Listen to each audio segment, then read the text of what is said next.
We are playing a game. And the game runs like this. The only thing you really know is what you can put into words.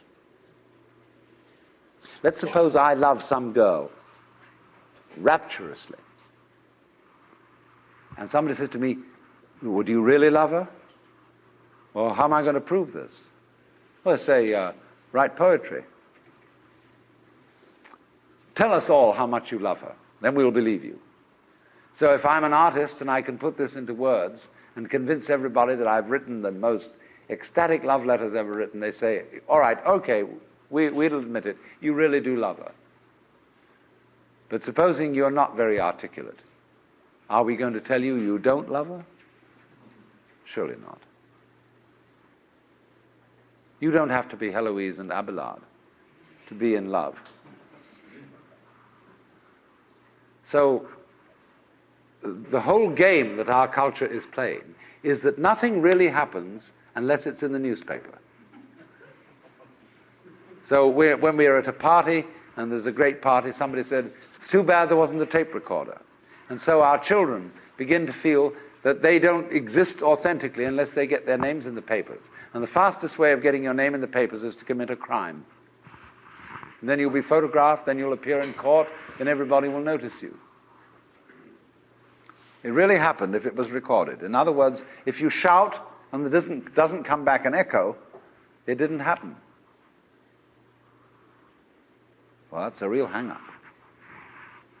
It's true, there's fun with echoes. We all like singing in the bathtub because there's more resonance there. And when we play a musical instrument like a violin or a cello, it has a sounding box because that gives resonance to the sound. And in the same way, the cortex of the human brain enables us, when we are happy, to know that we are happy. And that gives a certain resonance to it. If you're happy and you don't know you're happy, there's nobody home. But this is the whole problem for us. Several thousand years ago, human beings evolved the system of self-consciousness.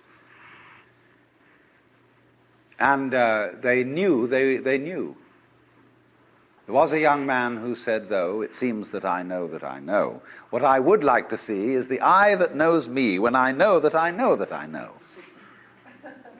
You see? And this is the human problem. We know that we know.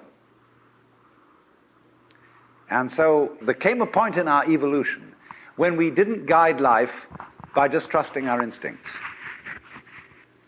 and had to think about it, and had to purposely arrange and discipline and push our lives around in accordance with foresight and words and systems of symbols, accountancy, calculation, and so on. And then we worry. Once you start thinking about things, you worry as to whether you've thought enough. Did you really take all the details into consideration? Was every fact properly reviewed?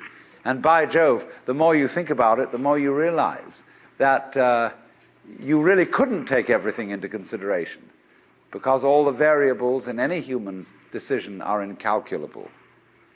So you get anxiety.